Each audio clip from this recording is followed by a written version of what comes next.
After you load in, you'll have 5 different weapons to choose from, and then you can run up either of the 2 hallways in front of you. At the top, make sure you do not jump down the opening. Instead, floor it off so both you and your friend can stand on it. Lastly, either edit or break it out, and as soon as you hit the floor, the aim game begins.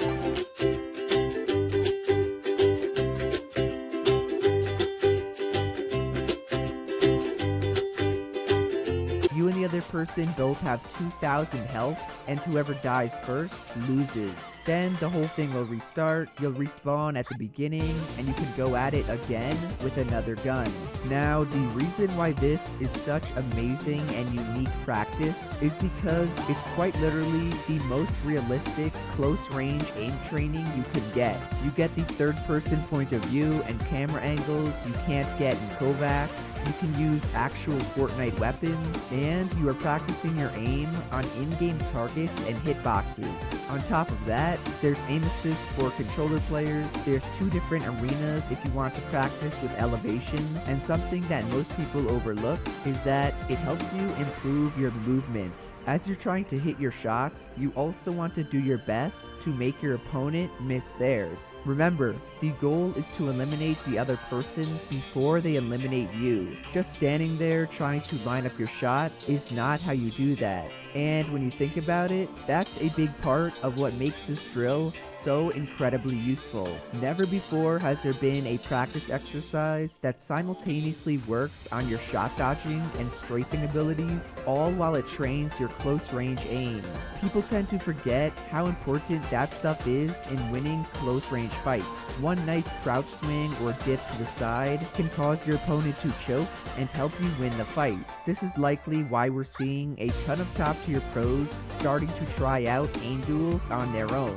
Mongrel, Benji, Booga, Frosty ZK, and many more pros use it to warm up, practice their aim, or even just play it for fun because of how enjoyable it is. So if you're looking for by far the best way to improve your shotgun and overall close range aim, go out, find a friend, load up that map, and start dueling. Hey Fortnite fans, be sure to click that like button and subscribe and stay tuned for more awesome content. Enjoy the video. All you have to do is load up one of the 500 different box fighting maps out there, wait for the game to start, and then you fight.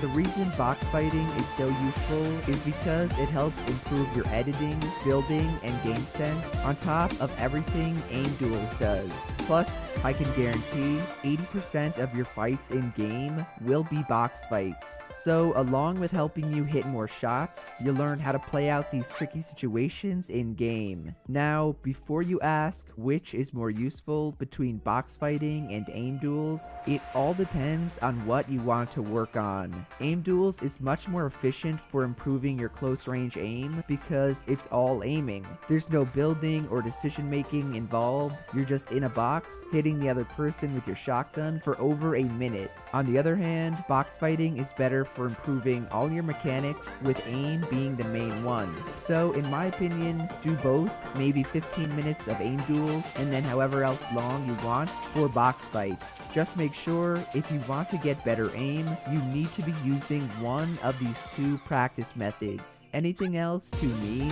simply is not worth your time after I found out about aim duels. Moving on to the tips and tricks, and my first piece of advice is to take your time when lining up shots. I know this may sound pretty basic, but I cannot tell you guys how many good players completely neglect to do this. Even I fall victim to this in really clutch fights where I panic and completely miss because I rush myself.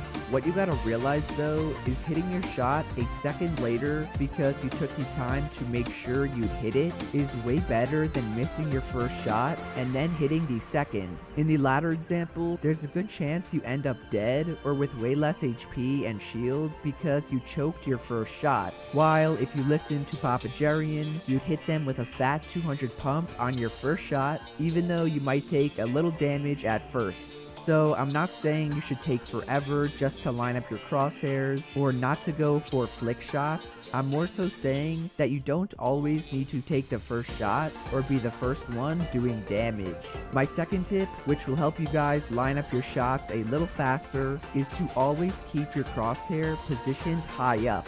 Whether you're inside a building, navigating a build fight, or just checking a bush, you need to pre-position your crosshair in case you find someone. If you don't, and you're staring straight ahead or at the ground, you're gonna be forced to flick on any target you come across. Flicks, as you should know, are much harder to hit consistently. This is because you're moving your crosshair so much faster than normal to hit a regular shot. Thus, to try and avoid how many flick shots you're forced to take, put your crosshair high up so any readjustment you have to make will not be that insane. The third tip to help you hit more shots and win more fights is to stop jumping in 50-50s. A 50-50 is basically the moment you and your opponent are right in front of each other and it becomes an aim duel in game. Each person has an equal 50% chance to win it, hence the name 50-50. By you jumping, it not only makes it harder for yourself to hit shots, as it does mess up your prior crosshair placement, but it also makes you an easier target to hit. Any decent player will be able to track where you're gonna land and can kill you with ease. So instead of jumping around like a bunny rabbit, go ahead and spam your crouch button, strafe back and forth, do whatever you can to dodge their shot without jumping. My last and final tip, which is another simple one, is to start aiming down sight with your shotgun when the time calls for it. When's that? Basically, anytime you have a free shot or your opponent is not 2 feet in front of you. Anytime you ADS, you're making the spread of your shotgun tighter, meaning you'll do more damage by hitting more pellets. And in theory, you should also be more accurate since you're taking the time to line your crosshairs up by aiming in. So if you're someone who never aims in with their shotgun and only hip fires, please start pressing right click or right bumper to ADS ASAP. Overall guys, that is how to improve your shotgun and close range aim in Fortnite Chapter 2. If you learned something new or you found the video useful, then do be sure to drop a like, subscribe to the channel,